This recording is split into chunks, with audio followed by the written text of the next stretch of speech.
Hey everybody, and welcome back. Morning to y'all. This is Jed and Kyle coming back to you again. This time from a different location. We've stepped outside the real estate office to enjoy a little tailgating. In honor of the football season getting started up, we're going to share some tips with you on how to smoke, in our opinion, the perfect brisket. But before we do that, we want to call your attention to a couple buttons on our website. The first button being if you're in the market to buy a home, click this right here as those properties are updated in real time. And the second button being if you're in the market to sell your home, click this right here and we'll be happy to give you a free market analysis on the current value of your home.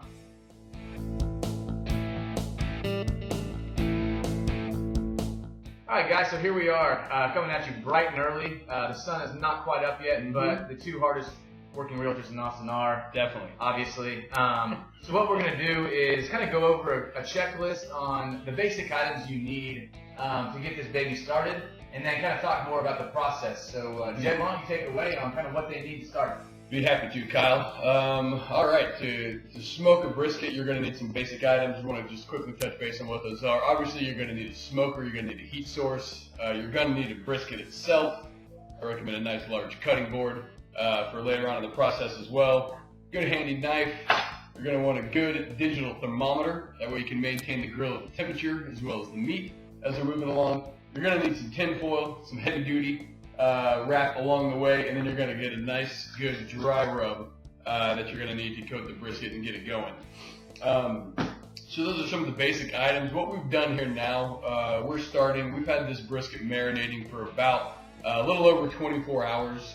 I'd say that's probably the least amount of time recommended to get a good marinade going. Marinades are not necessary, but hell, we like to go above and beyond here at LRG. And so we've had that set for marinating for about 24 hours now. We've just pulled it out from the marinade, get it on the chopping block here. We're going to go ahead and give it a nice liberal coating with the dry rub. With your dry rub, you want to keep it pretty basic. You don't want to mask the flavor of the meat, so you want to use some good ingredients to enhance the natural flavors of the meat, but you definitely don't want to cover it. So I recommend keeping it nice and easy on the dry rub, 2 to 3 ingredients top in the dry rub. And then this is what you want to do. You want to go ahead and coat the entire side of the meat, both the fat side and the non-fat side, the sides, every nook and cranny covered with a nice thick coating of the dry rub. And that should get it ready for the grill, for the smoker, which we'll get that on here in a little bit. But I think we'll go ahead and get the dry rub on, Kyle. Yeah, sounds good to me. And then we'll check back in with you folks here in just a second. See you shortly, guys. All right, guys. So we're coming back to you now. We've got the dry rub taken care of, a nice thick coat. We'll show you that here in a second. We're here at the Green Egg. We've got the fire exactly where we want to go. We're ready to throw the brisket on. So we'll pan down real quick, show you what we're talking about here with the brisket. See that nice, thick, liberal dry rub on that puppy. Get a nice good coat that's going to create a really nice bark on it. So now we're going to go ahead and open the lid, get the brisket on. Alright guys, so you can see here on the egg, we've got the brisket situated. We've got our meat probes in, monitoring the back, which is the point, the thick end, and also the flat, which is the front, the thinner end. We're going to maintain this internal temperature until we hit about 165. At that point, we're going to pull it off, wrap it in foil, put it in the crutch. So we're just going to get the lid closed here. We're going to monitor our temperature on the grill, monitor our temperatures of the meat. So here we are. We're about 4 hours, a little over 4 hours into the smoke. We're maintaining a temperature right around 250, just under that. Ideal temps really, you want to keep it between 225 and 250. We've been monitoring our internal temp on the meat on our digital thermometer here. We're just right over the 165 mark, which is perfect. We're on about a little over 4 hours, like I said, and now we're going to take a look at the brisket, make sure that the bark is nice and coated on there. If everything looks good, we're going to go ahead, take the probes out, get it into our foil, get it into our crutch, and get it back on the grill for the rest of the smoke. So let's take a peek at it here. Oh yeah, oh yeah, oh yeah. That's exactly what we're looking for right there. You can see a really good bark starting to form all over the brisket there. So everything is looking perfect up to now. We're going to go ahead and get these probes out, get it foiled, get it back on the grill for the rest of the smoke, and we'll be back in touch with you guys. Alright guys, so we got the brisket wrapped in the foil. We got the probes back in the brisket so we can monitor the internal temp of the brisket. What we want to do is leave it on the smoker until the internal temp is right around 205. Once it hits 205, we'll take it off the smoker, put it in a cooler, and let it sit for a couple hours, and then we should be ready to go. So we'll check back in with you then.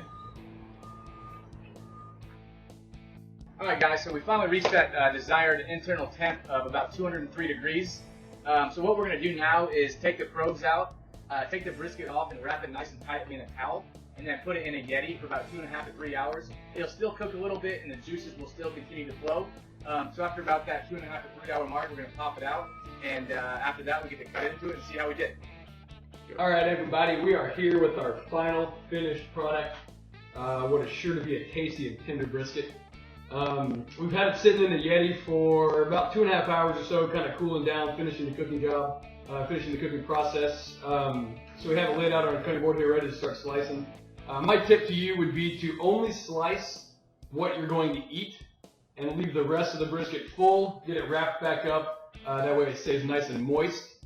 Second the oxygen hits the brisket, it's going to start to dry out pretty quickly. So only slice what you need. So we're just going to go ahead and start slicing here against the grain, starting with the flat end, moving towards the fat, thicker point towards the end, and we'll check out the finished product here.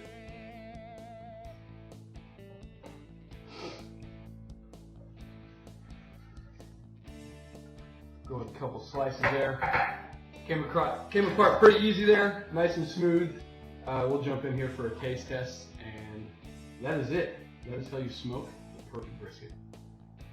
Alright everybody, thank you so much for taking a second to watch our video today about smoking the perfect brisket. I hope you found it fun, entertaining, and walked away with maybe a couple good tips next time you smoke one. Yeah, definitely. We want to throw one thing at you. The next person who lists their home with us and mentions this video, we'll all get together and smoke a brisket for you and deliver it to you on any given Saturday or Sunday for whatever football game you choose. And for all of us in the Lancashire Realty Group, thanks for stopping by. Cheers. Cheers, guys.